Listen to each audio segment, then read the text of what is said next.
ભારત માતા કી વંદે। આજે ભારત વિકાસ પરિષદ દ્વારા જે પણ કાર્યક્રમ થઈ રહ્યો છે એ વડીલ વંદના કાર્યક્રમનું નામ છે। આની ઘણી વિગત આપવાનો અત્યારે સમય નથી, એટલે આપણે ટૂંક સમયમાં આપણી જે મેન પ્રવૃત્તિ છે એના વગર જઈ જઈએ છીએ। આજે ઘણા લોકો આપણે ઘણા પરિવારોમાં સાંભળવા મળે છે કે છોકરાઓ મા બાપને એમ કહે છે કે તમે ચૂપ રહો, તમને ખબર નથી પડતી। આ સવાલનો જવાબ આપણને એક પતંગને ફિરકી આપી શકે છે। એના દ્વારા આપણે આખી મહત્વ સમજી શકીએ કે પતંગને ફિરકી શું છે। તો આજે આ બધા પણ જાણો છો કે આ પતંગ છે। આ પતંગ મહિમા શું છે કે પતંગની સાથે જો ફિરકી અથવા ફિરકીની દોરી જો બાંધવામાં આવે તો જ આ ચગી શકે છે।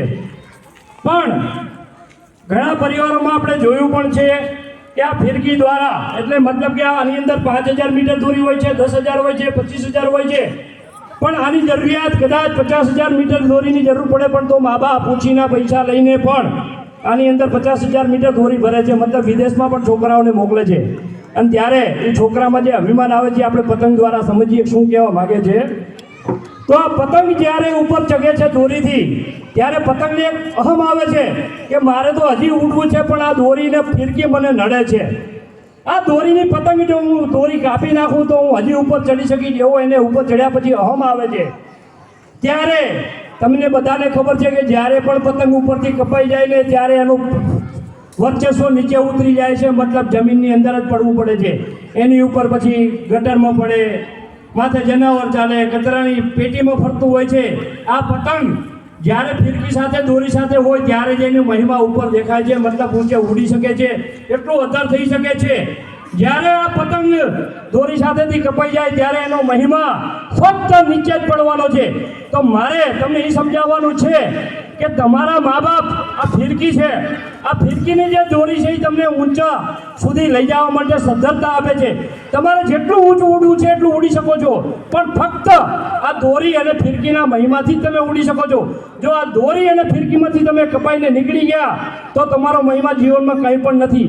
તો તમારે ફક્ત ને ફક્ત આ મા બાપ એટલે તમારી ફિરકીને દોરી સાથે પકડીને જ ઉપર ચડવાનું છે, ઊંચું ઉડવાનું છે। જેટલા ઉડવું એટલા ઉડો। અહીંથી વિદેશ જવા સુધીની છૂટ છે તમારા મા બાપની। એના માટે તમારા માટે ખેતર ગીરવે મૂકે છે, મકાનો ગીરવે મૂકે છે, જમીનો પણ ગીરવે મૂકે છે, પણ ત્યારે વિદેશમાં જઈને છોકરો એમ કહે છે કે મને ખબર નથી, મેં તો મારી જાતે મહેનત કરીને આ કર્યું છે। એ શક્ય નથી। તમારા મા બાપથી જ તમે આગળ જઈ શક્યા છો। તો તમારો મા બાપનો મહિમા જ તમારે એને બતાવવાનો છે, તમારે એનું પૂજન નહીં। તમારી જિંદગી પણ ધોઈ નાખો તો પણ ઋણ ઉતરી શકે એમ નથી। તો દરેક અહીંયા વધારેલા બાળકોને તો હું ખૂબ ખૂબ ધન્ય આપીશ કે તમે આજે તમારા મા બાપની સાથે અહીંયા બેઠા છો। તો તમે તો પણ આમાં ગુનેગાર નથી, પણ છતાં પણ તમારા મોઢામાં એવો શબ્દ ન આવવો જોઈએ કે તમારા મા બાપને તમે કહી દો તમને ખબર ન પડે, કારણ કે એમને ખબર પડે છે એટલી તો તમને પણ નથી પડતી। તમારા બાળકોનો પણ એ જ જ્ઞાન છે, તો તમે જો એ જ્ઞાન લેશો તો તમારા બાળકોને પણ એ જ્ઞાન આપી શકશો। આવો જ દરેક યુવા વર્ગને મારો નમ્ર વિનંતી છે કે આપના મા બાપનું વર્ચસ્વ પતંગ ફિરકી દ્વારા જાણો। જેટલા ઊંચું ઉડવું એટલા ઉડજો, પણ મા બાપને સાથે રાખીને ઉડજો। જો એમાંથી કપાઈ ગયા તો જીવનમાં તમારું શું હાલ છે એ પતંગ ફિરકી તમને બતાવી દેશે। એવી દરેકને શુભેચ્છાઓ સાથે ભારત માતા કી વંદે। જય જલારામ।